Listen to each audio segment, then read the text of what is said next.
So now we want to kind of wrap up the 1.5 or 2 days and see what of this knowledge we can use to actually go on with concrete planning of our scanner. As I explained in the beginning, we have the project of starting an MRI facility with a focus on early brain damage in 2026.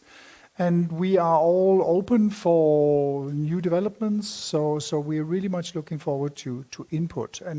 And maybe we can go kind of chronologically through the sessions and the different aspects and just maybe ask the different speakers to maybe say what from their session was most important, what they would ask us to take as a take-home message.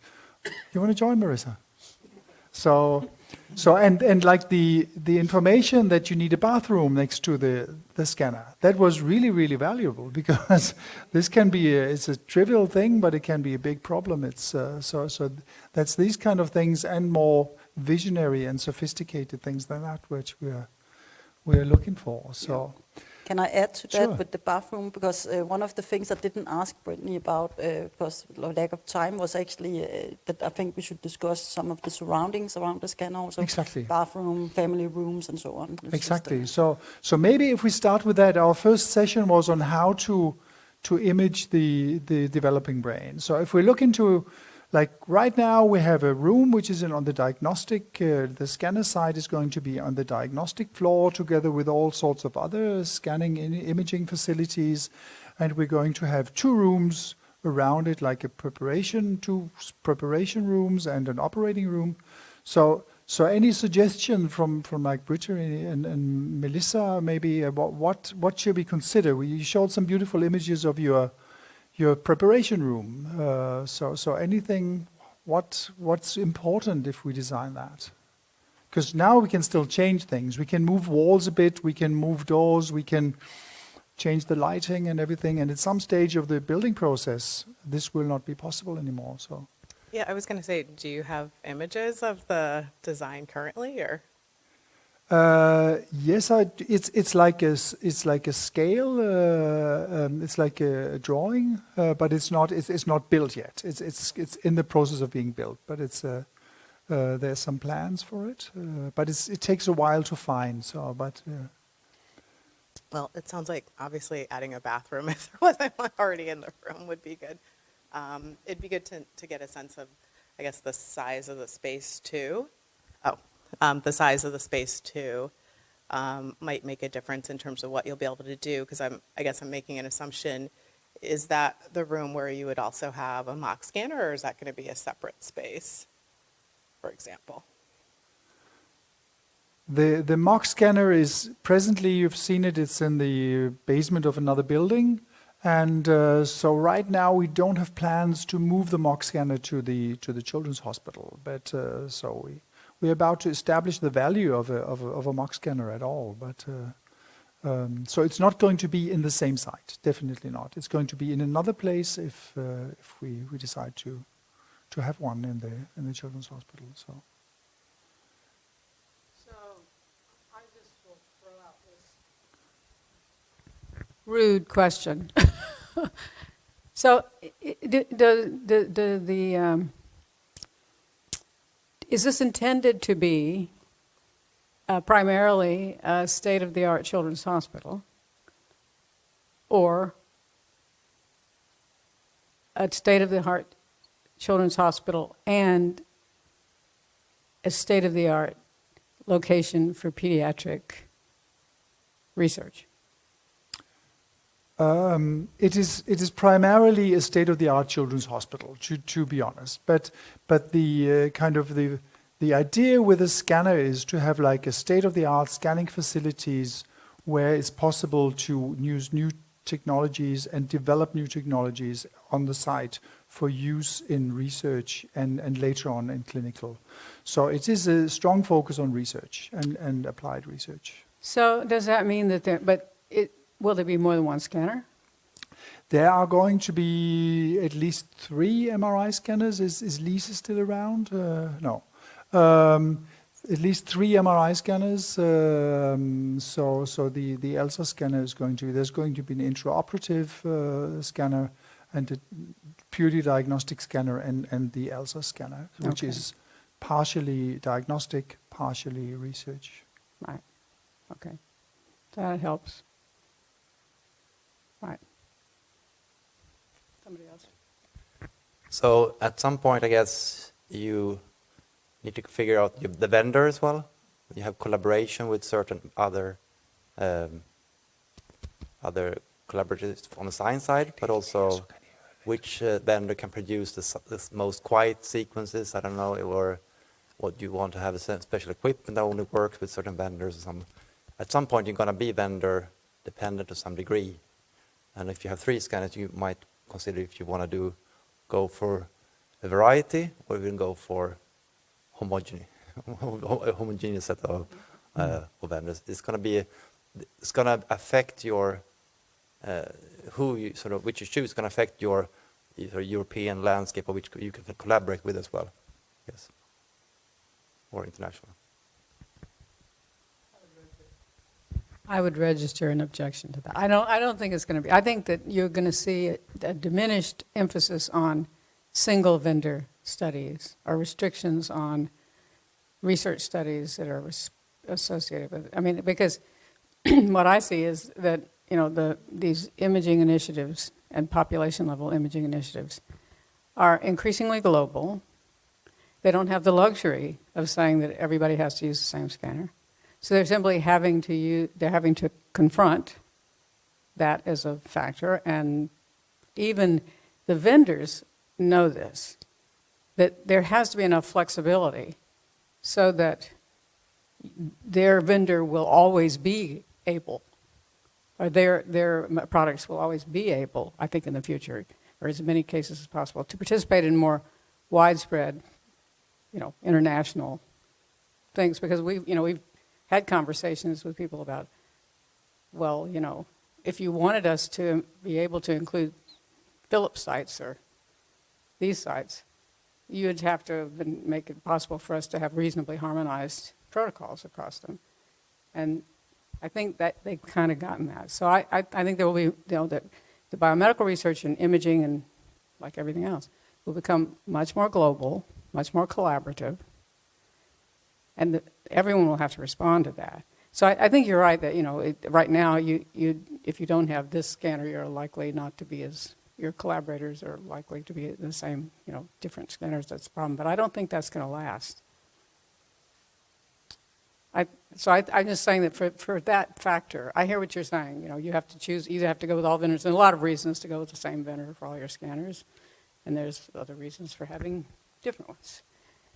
But I think that the collaborators thing will be less. So that's something we have to discuss with the vendors early in the process to kind of be able to collaborate in that way across multiple sites. I think that the difference is that the one thing for clinical trials that go global, then you need to lower the bar, just do vanilla MRI. But if you want to do state-of-the-art, sort of the bleeding edge, you want to do new types of imaging, like what we have done, or like silent imaging, or some exotic spectroscopy, CEST or something, you are not going to be there. And then it happens to be, do you know someone in some part of the world that has that pulse sequence or not? And then you do that is not going to be global clinical trial, ABCD or anything, but it's still going to be research you might want to do. So there are 2 different ways of doing, or viewing MRI. You're doing a multi-center, then you lower the bar, everybody can do it. It's going to be T1 and T2 and fMRI. But if you want to do something that is sort of new methodological-wise, you either yourself or you have collaborators that can provide that. That's not going to be multi-center. Stefan, I was going to ask you the type of sequence you presented, which are the multi-modality sequence all in one in a very short time. They are probably going to develop in the future, and they are emerging, but nobody in the research projects seems to use them. So if you look at the research projects, it's all like old school T1, T2, MP reagent, all that. So So do you think these kind of modern sequences are going to be more a clinical tool than a research tool, or like a single site research tool, or what do you think I think the future will be? it's different. I think. I mean, for our neuromix sequence, we share 30 sites around the world right now. We don't really know what they do with it, and we are running it at our hospital every day. So it's a bit. I think it's per sequence. How much is that sequence? It's very different. It might be good for 2 sites sometimes. It might be good for more sites. It's very different how. Neuromix is, I think, is an example for being more on the clinical side. Yeah. And Brittany, oh sorry. Yeah, maybe just adding to that. I mean, it really depends on your interest. And in research, if we want to do, for example, cortical thickness evaluation, we need to have isotropic images and not necessarily thick slices that are used for clinical. And that's why we have the standardized sequences right now in research, the vanilla MRI, because all our tools, be it SPM Free Server or any other of the tools out there, are working on the vanilla MRI. And that's why they're being used also in research. So I think here we also have to develop the tool side more and be sure that we here in Denmark follow the tool developments abroad, for example, especially in HBCD and ABCD.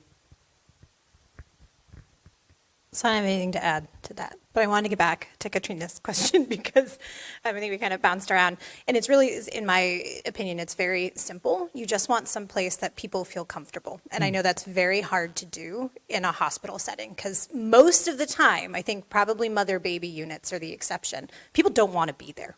There's nobody's happy to be at a hospital except when they're there having a baby, and it's a kind of a typical delivery. So I think thinking about things like entertainment, and whether that's toys for kids or books, or you don't want it to look like a hospital. And there are lots of great examples of children's hospitals that have done this successfully. I think the challenge with MRI scanning is that you aren't trying to entertain the children necessarily. You want them to sleep. So you don't want them to get excited about the toys that you have out or those kinds of things. But you want families to be really comfortable. So like our space, we've set it up just like kind of an average American living room. So there's a TV and a sofa. We're actually upgrading our sofa to dual recliners because we had a family where dad was sleeping on the floor when we came in to get them after a scan, and that didn't seem quite right. But I think it's, the idea is just to have a space that they can feel comfortable in while they're there. And this is, of course, from the research side, but if the goal is to also start to do non-sedated scans in clinical cases, the same principles apply. Do you have multiple preparation rooms for the scanner, or just a single That's one? a great question. We do not. There are other groups that are doing infant scanning that do. So you can. The best example that I can think of is Sean Dione, who is at Brown. His methods of scanning, I think he says 6 prep rooms, and I think that's what it is that surround one of the scanners, and he invites 6 families all at once, and whoever falls asleep first gets scanned first. That has been very successful for him. I don't feel like I could give them the attention that they would need, especially again in the context of longitudinal relationship building, but it works for them, and they do have great longitudinal retention rates. It's going to be really difficult to negotiate with the team, the architects. Yeah, I don't know if you and could all get that. So 6 prep with spaces. 6, We do rooms. fine with just Yeah. the one. Yeah. But I was just going to add, I mean, if you're going to have 3 scanners, like if each had a prep room, or it doesn't seem unreasonable to have 2 prep rooms, given that, right? Yeah. And Melissa, were you saying you are working with lighting as well, or did I remember that wrongly? Or Yeah, I'm definitely obsessed with lighting, and you seem to have your. Like for me, what we've done is we basically have it sort of, dark or like dim, like lamp lit, throughout each of the spaces. Like the family room, there is like this sort of like very small room that we pass through that's like a mini kitchen, and then through the control room, but we're able to control the lighting in all those rooms, obviously including where the scanner is. But the new space I'm using, we can't control sort of the hallway light, so I'm testing something different where we keep the lights on in the family room, and then And then in the control room, it's dimmer, and then it goes dark in the actual scanner room.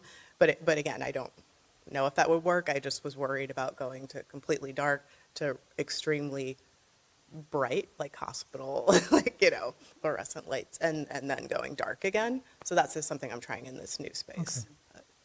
Yeah. And then Brittany. Yeah, no, so I think ideally you would want the entrance from your prep area to go into the scanner control room, ideally, because then you don't have to go through hallways. It's easier to have controlled lighting there, especially if you're in a hospital where you can't turn off hallway lights. They frown upon that, right? But in specific rooms, you can do that.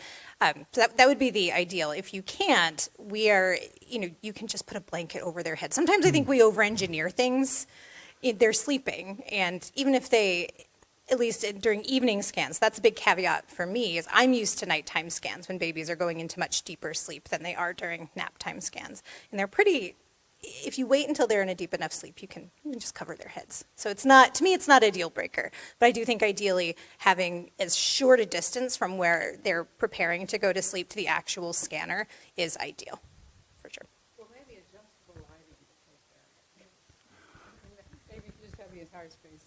Since it is supposed to be a place where babies and young children can be scanned in natural sleep, if it could just be, made adjustable lighting so that everybody could engineer We've it. discussed the lighting in the patient and family rooms, but I'm not sure the diagnostic center is kind of included in that. But we could work on that, Maybe definitely. work on So that's that, a very yeah. important input. The audience can just ask questions if there's anything. Could I add just Sure. two comments from a slightly different perspective? So the first one being that it seems like it's going to be a shared research and clinical scanner. So with all the budget cuts, etc., I think it definitely should be a concern that you should address beforehand. What's going to be the research time? Because I think what always happens then is that research gets pushed into the evening and the weekends. Yeah.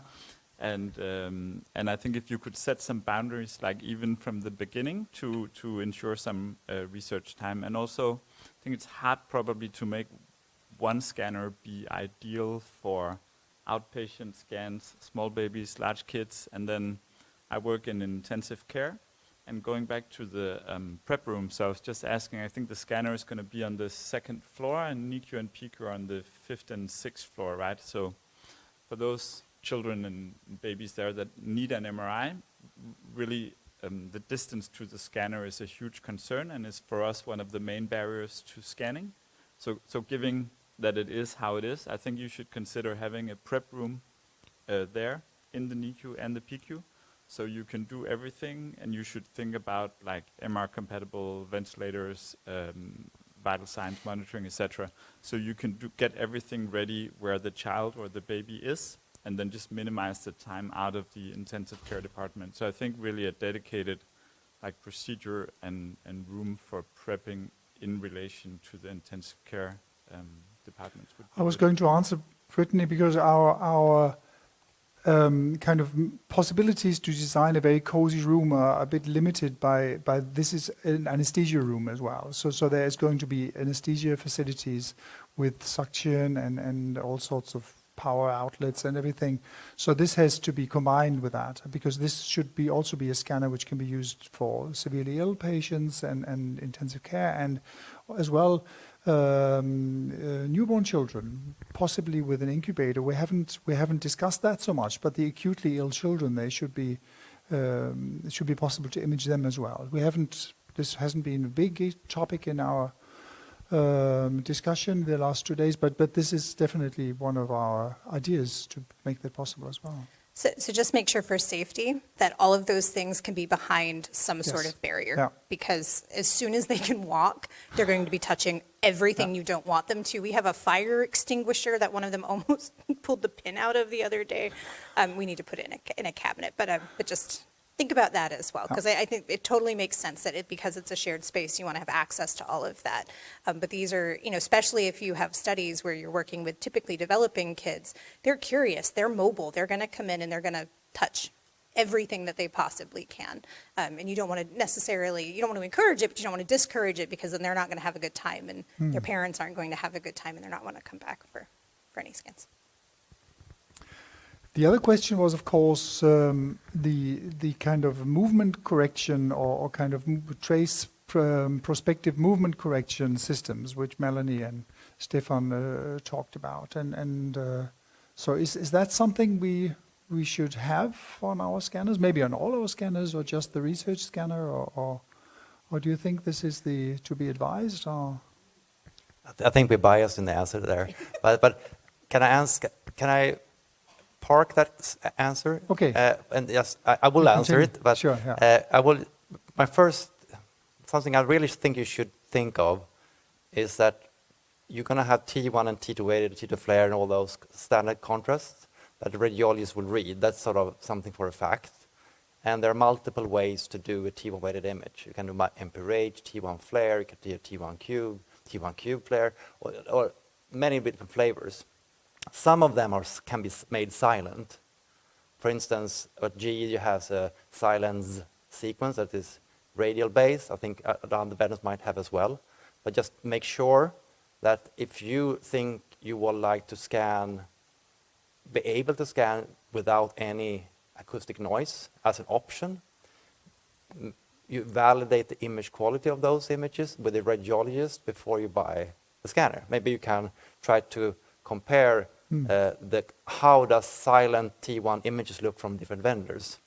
Because if you want to have that as a strong option, not necessarily always have sort of the padding and all that, just be able to do completely silent MRI, even though it's just a T1 or even T1 plus T2 or something, it could be worthwhile. And then you are all again dependent on the vendor. I don't know which vendor is the best right now. I wouldn't be able to tell, but if you have a lot of images you can try when you in the procurement process, you can have some radiologists to score them and say, yeah, no, we cannot see the pituitary gland or I don't know, basal ganglia. You cannot see certain things in the brain. If that is true or not, I don't know. But it could be true, and then it could be a part of the reason why you select a vendor, maybe. Because for research questions, this could be really interesting, because in clinical applications, we can use sedation, we can use general anesthesia if it's necessary, but in research, so has that been an issue for you, like acoustic noise, or is it just the best sequence when you choose them, like Terry and Brittany and Melissa, when you're doing these awake scans? Is that something you consider, or? What I can say, we have the silent sequence at our department, and we rarely use it. Okay. And I don't know where the trade-off lies, because it's for sure a fairly okay image, but it's probably not good enough that it competes with the regular. But it will be there's some break point where it actually is worthwhile using that sequence anyway. And that I think is good for you to investigate which is the best for you. And to answer the other one with prospective motion correction, it is probably good to have, but you come a long way with radial imaging. I want to emphasize that you shouldn't hope for 3D imaging. 3D Cartesian imaging is not going to work, even with prospective motion correction. If you have a lot of motion, but with radial, there's a guy Stephen Keskemete in the U.S. somewhere. He has shown that just with a 3D radial image, you can come very far with moving children, so that would be you can come a long way with sequences as well. But it wouldn't hurt to have tracking as well, of course. Yeah, and maybe adding to that, I really think we need to think very carefully about our age ranges of what we are trying to achieve in the children's hospital. I think the first point about the preparation rooms is super important, but also the distraction. Right now, all our clinical scanners at Rigshospitalet by default do not have a TV setup. And I think that just needs to be standard in a children's hospital. So that needs to be written in the tenders. Noise correcting earphones need to be written in the tenders. Like, you cannot accept an offer for an MRI that doesn't have all the bells and whistles you need for pediatric imaging. I think that should be just a baseline. That is a must. I think that there's been a big agreement about it. Everybody presenting at that. That's kind of a... And then regarding the prospective motion correction, so I mean, In my age group, which was between 4 and 10, with the mean age around 6.7, we haven't seen a lot of movement because we could train them. So our movement requirements have been different, but I also had very neurotypical children. So I think it also depends on, we need to make sure what we are looking for in research, but also for the clinical applications. What are the needs? So probably profiling the patients and research groups is a very important step to do. So I don't do a lot of resting state functional connectivity work myself, but the impression I have from others is that the tolerance for motion for there is much lower, and so it may matter what kind of research, but I think the results are considered to be very sensitive to even small degrees of motion that most of us would not worry about too much if we're using other methods. So I think it's be worth consulting somebody who's focusing more specifically on the resting state in 4-year-olds, for example. May I add? I think it's very important to have a good camera. I think you went to Dublin and saw them filming the child. Yes, because as we also spoke about, different sequences have a small gap between them. It's important with the sound that you should have some kind of sound going through the whole scanning, actually That starting. was very important. And actually starting way before, so because after a few minutes they get used to the sound, no matter how loud it actually is, or kind of more used to it. And this should continue all the way through with no major breaks. And if you have a camera filming the child the whole time, you could easily see small movements also. You could stop, and maybe you would just lose 20 seconds of the sequence. You can start it over again. Instead of you doing all the sequences, and then you see, oh, that was a bad sequence, and you cannot redo it because the child is then awake. So a camera, and then noise going all through the scanning time would be important. The problem is that the different sequences sound differently as well. So, no. And we should also disclose EPI. Right now, there's no good way for correcting it. So even prospective motion correction for EPI, this is current ongoing research. FMI is still the trophy the motion correction community has not been able to reach. So talking about acoustic noise, so there are certain sequences that babies tend to not like. So T2s are terrible for waking up babies.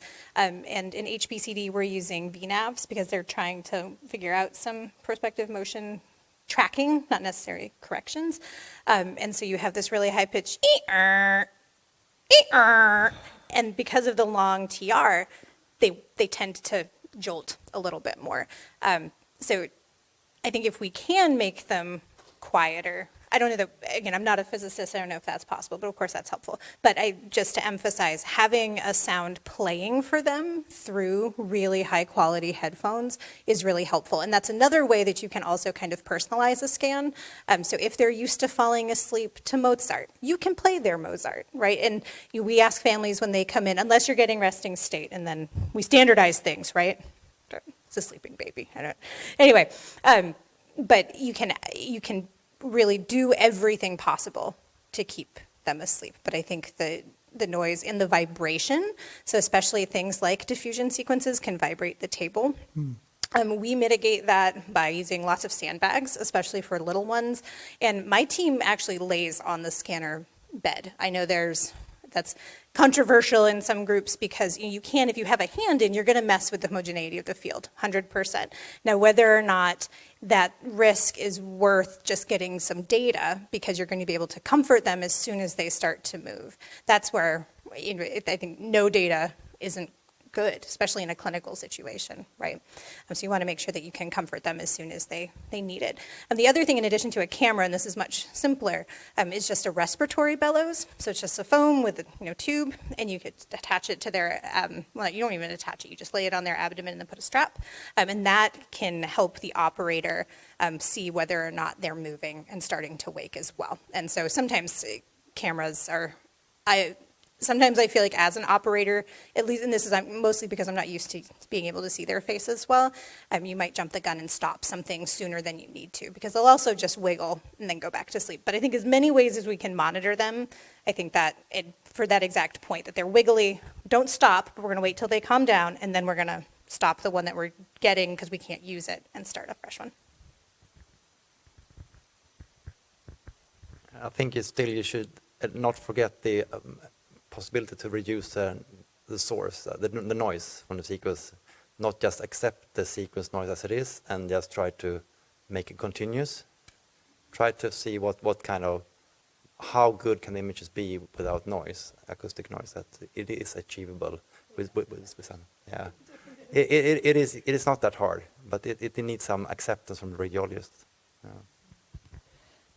Yeah, I guess just going to piggyback what others are saying is Not just.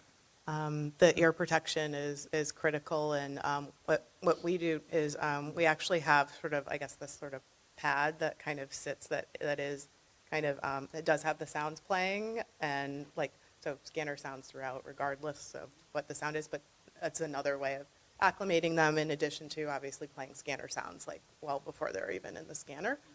And for us, it's interesting. I'm using a GE scanner, but the T1 is what wakes them. But yeah. But we also do monitor physiology. So I'm really using heart rate variation as a way of knowing kind of also what they're doing as well as seeing them visually.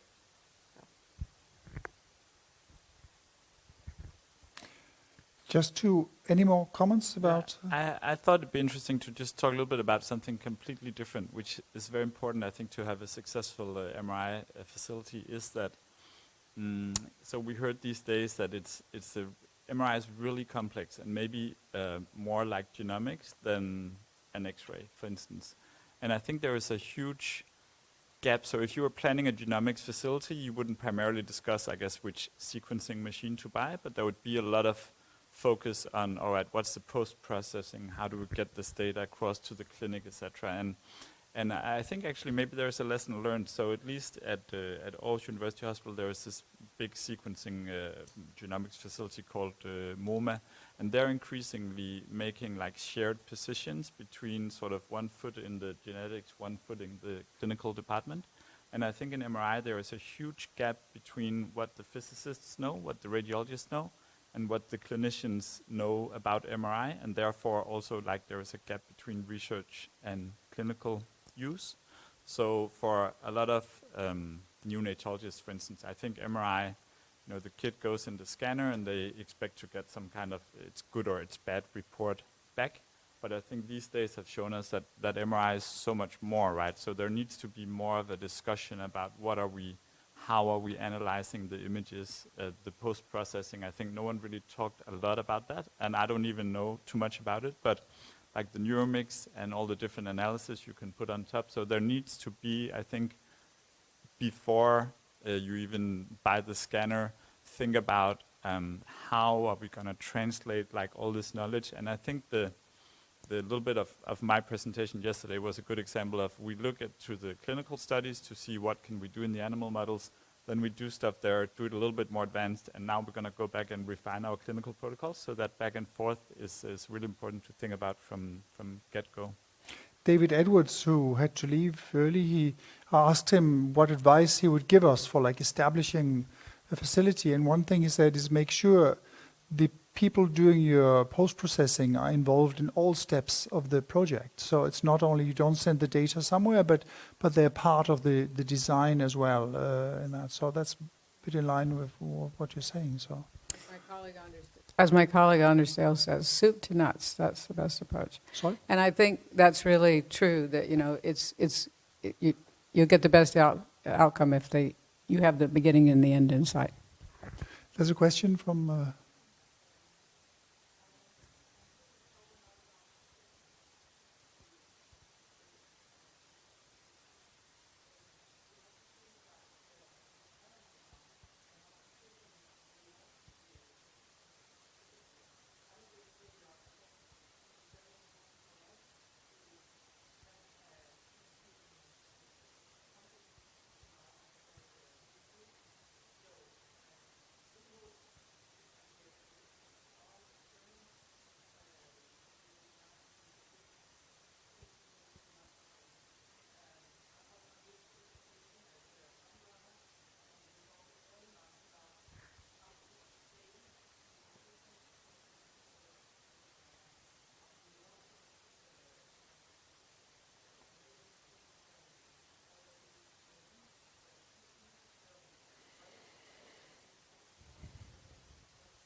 Can I just repeat what you said, because it's not on the recording?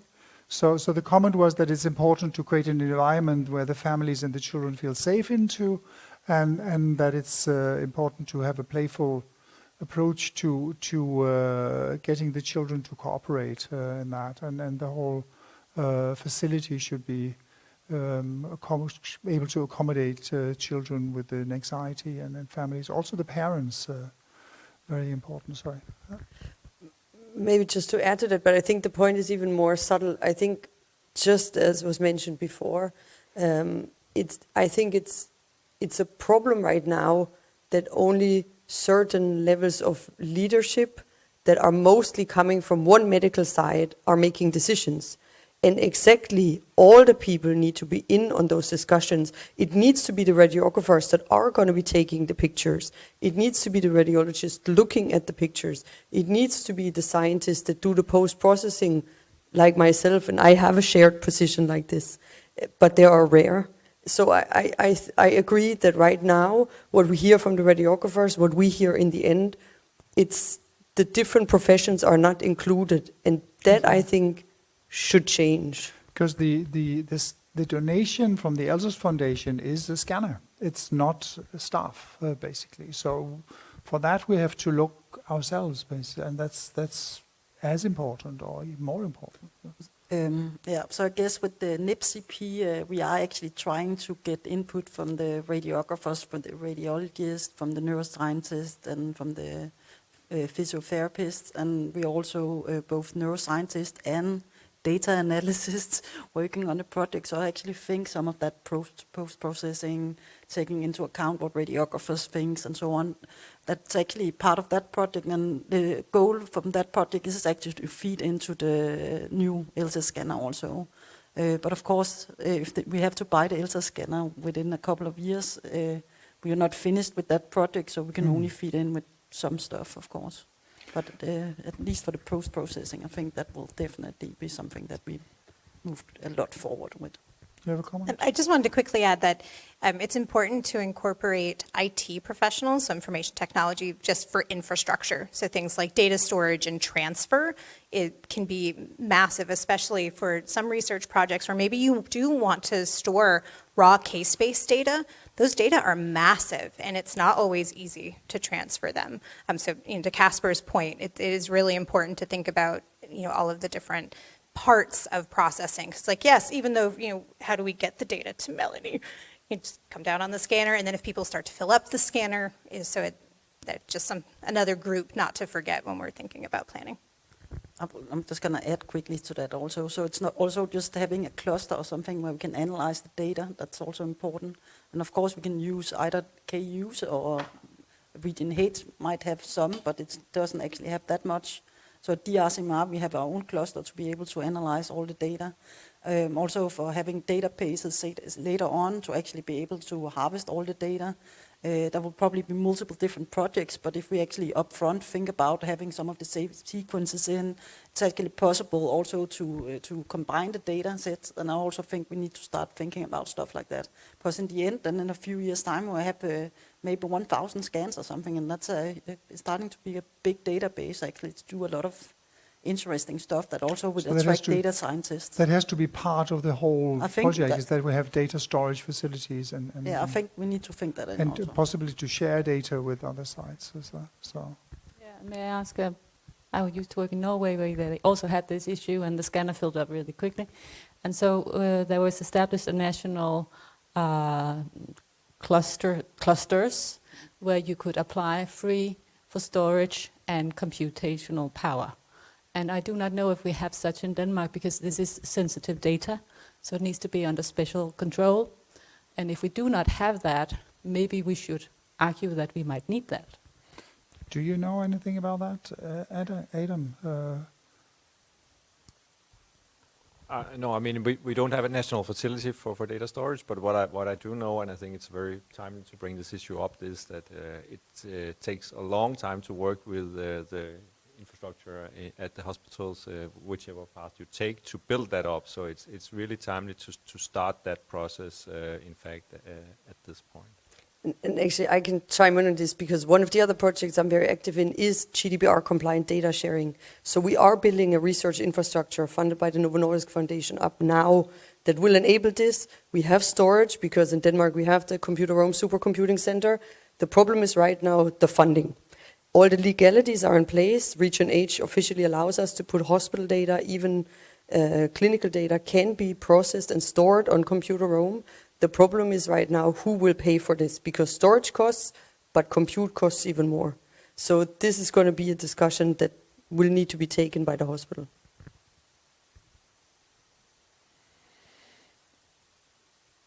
One thing I was going to ask you, Kasper, as you're working with animal models, is the role of MRI spectroscopy has been a bit debated, and right now we do not use it at our hospital anymore because our physicist has left. So is that something we should have on the scanner in the future? If also looking at wanting to image severely ill newborn babies. I think for sure it is. So the short answer would be yes. It gives you the possibility to look at metabolites, so it's a different sort of approach to what you can learn, and been used in adults at our facility. Yeah. And I guess there's DTU also that are working on that. So what are close collaborators next to Århus, of course. So. You wanted to? Okay. Maybe I could add, if we're talking a maturation of the brain or dysmaturation, or what we should call what we're looking at, myelin imaging, different kinds of methods to estimate how much myelin is in this brain. And there are different methods, and some were talked about today and some yesterday. And some vendors are looking more into this than others. But I think there's no vendors selling things that can do it reliably as a whole brain imaging as of yet. But that I would think is, for the youngest at least, important to look into. And is it any concrete things coming up at present, or? Some of the vendors are working on it, I know. For now, that you can do slices of the brain, you can place them where you find it most interesting, and they're working on doing whole brain. Yeah. It's one of the last things I wanted to ask is fetal imaging. There was really fascinating images shown by David Edwards today. So and that's something we're very intrigued by. So. Does that need any special hardware, or of course it needs some special arrangements for the ladies to be able to collaborate or to cooperate to that? But hardware-wise, is that something which we should look into?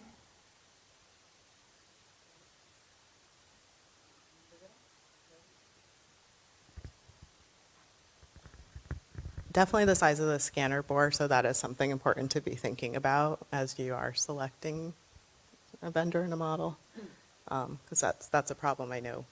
We ran into with our fetal scanning, that the scanner we're now using actually has a smaller bore size. So definitely want to maximize size. And then there are a few kind of peripherals that you'll need in terms of setup, but I feel like it is ultimately easier to do than the infant scanning.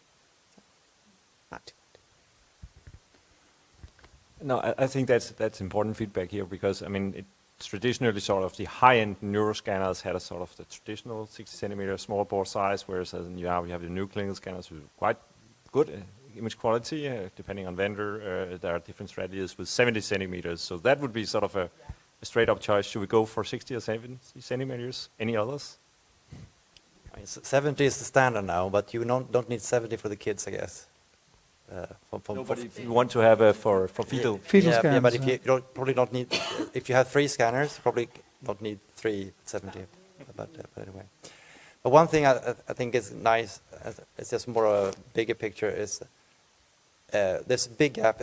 Following up on the gap issue, it's clinically we only scan T1, T2, T2 player, and all those vanilla sequences, and then scientists using spectroscopy, fMRI, and diffusion, no matter what the patient population is, right? It's complete. We want to play in this field, and the radiologists are in this field. you need to decide if that is okay to continue, but if you want to make it towards the clinic, you will need to sort of get the radiologists on board. You need to start, if you want to solve a problem, start where the clinics is right now. What sequences are done now. Don't start your own favorite sequences. Establish what's missing and what's cooking there, and then from there try to improve on top of that, instead of having your own favorite pet project, and which is the most common thing in the world to have. I want to do research on this, and then you can maybe apply it there. That is harder to get back to the clinics. But if you start and see what actually is working, what's not working, and then either modify small things or add relevant things on top of it. That is an unusual way of looking at it, but it should be probably used more in general. And just continuing from that, I think one of the things causing the gap also is that the MR radiologist and also the MR radiologists, they serve all specialties. So they're MR experts, but they're not experts in pediatric neurology or neonatology or adult stroke or all at once, right? So I think for some of the, like maybe for X-ray, you can be an expert in everything, but I think there really needs to be some feedback and some more dialogue between the subspecialists clinically, who maybe know the literature and know like what's the worth of DTI in this patient population. And then there needs to be a back and forth between them and the MR experts to really promote all these research examinations in the clinic. Because right now, we're very much seeing, I think, the disconnect between those worlds. And we have seen that for 30 years, that we had diffusion, fMRI, and spectroscopy. They're all old techniques that have been around since the early 90s. None of them have really made it to the clinics in a bigger scheme, right? So there is a disconnect there. There's a question from the audience.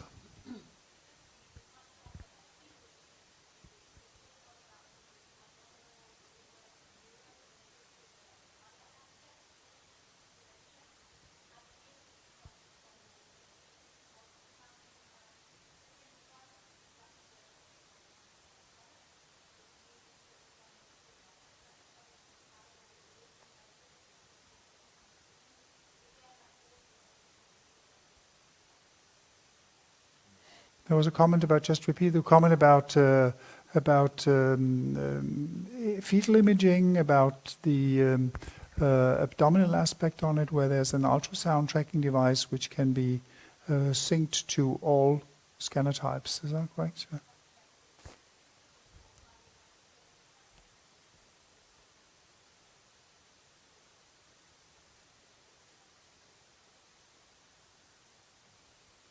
Thank you. You wanted to? Or?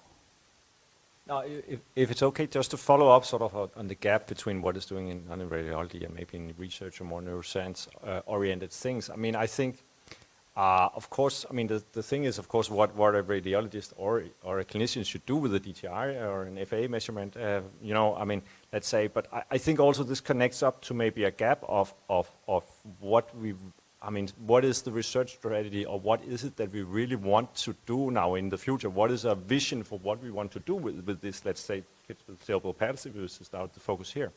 Because I think from my take, I mean, a very subjective take on the conferences is that we have a lot of things how to improve scanning of kids with motion correction, so on, so forth, preparation, very important. And then we have another sort of maybe branch that are sort of more on the neuroscience side, and it's like, how can we actually learn more about development? But again, I feel maybe there is this little bit a gap between these two things. I mean, you know, maybe caused by the my impression, I'm a physicist, that there are not so many intervention or treatment strategies around. So even if we learn something about the development, do we even have some treatment that can monitor or use it to apply here? So I feel there is a gap here, and maybe, so I guess my question is then, should we think about this as a sort of a outright radiological clinical tool which we try to improve, or should we go a little bit more down, let's say, the neuroscience avenue of understanding the brain development, which might eventually then lead to, let's say, improved imaging, and hope that then intervention strategies come along along the way. I guess this is a sort of an open question to the experts here. Is that the impression that we have here from this meeting?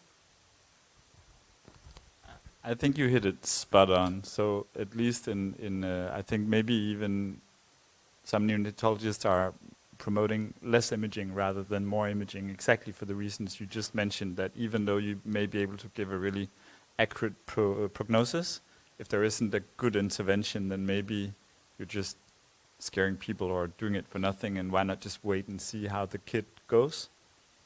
So very important. And I might add, for that reason, we need some kind of scanner that's sensitive enough to identify the interventions we want to try out. Because probably it's many different things affecting the development or maldevelopment of the individual. And we need a scanner that can identify small things, because they add up. And we cannot test everyone, or we cannot test just one, because there are many that we do not recognize. So that's why I think a scanner should be sensitive enough to be also, and that's difficult to combine with a clinical scanner that should do quick scans for clinical use to identify overt pathology. But if we do not have a scanner that can identify small changes, we will never test our intervention. They will all show no effect. We'll never be more wise. And I think this highlights a gap in medical training, right? Because a lot of the clinicians aren't trained to, to do anything with any new modalities. And so this may be an opportunity to bring in students, medical students or fellows, to fill that gap specifically, right? So they will be, prepared to learn about the physics side of things, and then, how is what we are able to tell from this MRS, how can that be used potentially clinically? Of course, it's still in research realm, but it's going to be really, really hard, as you've all said, to move it into clinical, even with a sensitive scanner and a great intervention study, if you don't have clinicians that are trained to think about both sides. I guess it also highlights that it needs a multidisciplinary team around the scanner, because we need clinicians, physicists, and a lot of different backgrounds, basically, to be able to pull this off. Question from the audience? No, yeah.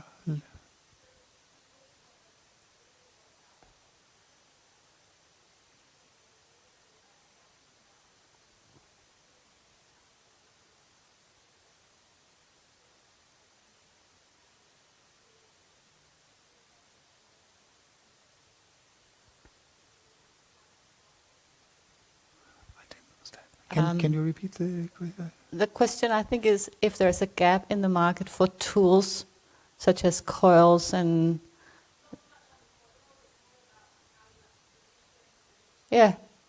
positioning tools.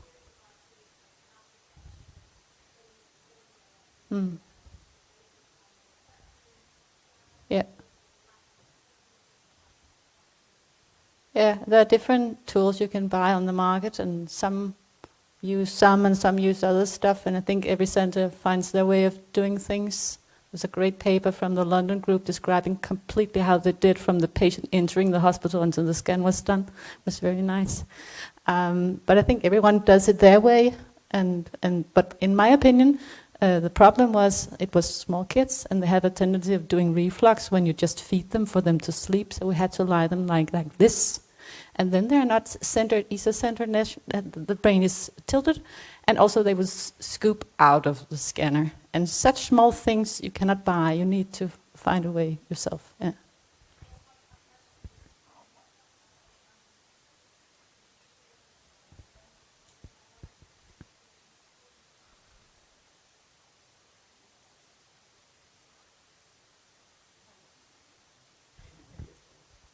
So I'll answer as a neonatologist. So there is a little bit of, we have really good success with vacuum mattresses. So in terms of just wrapping the baby, those are great. But there is a little bit of a gap in that it's either in awake scanning or intubated, mechanically ventilated. And even then, the ventilators that are MRI compatible are less, there are 20-year-old modes of ventilation with no humidified air, etc. But also, a lot of the time it'd be possible for us to do MRI from the baby's point of view with just CPAP or high nasal flow or whatnot. And we need a little bit more MRI-compatible systems for just light support and a little bit better monitoring, so it's not just either awake or completely sedated. So there are a lot of, so we need a little bit more support there. Is there a quick comment, because otherwise I think we need to wrap up. Is that?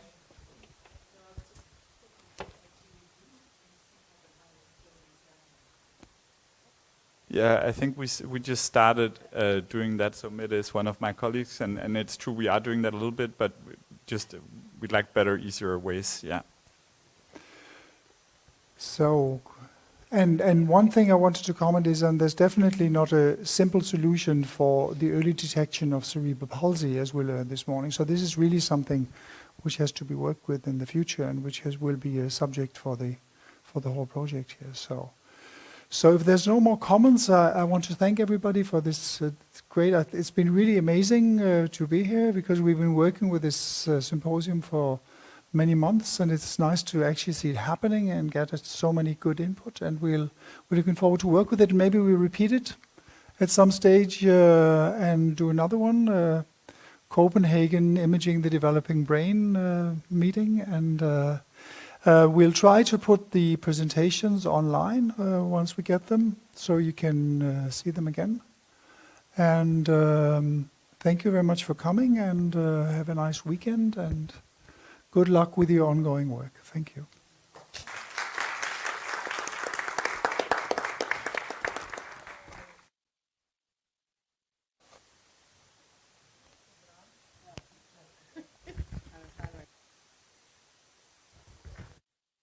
Okay.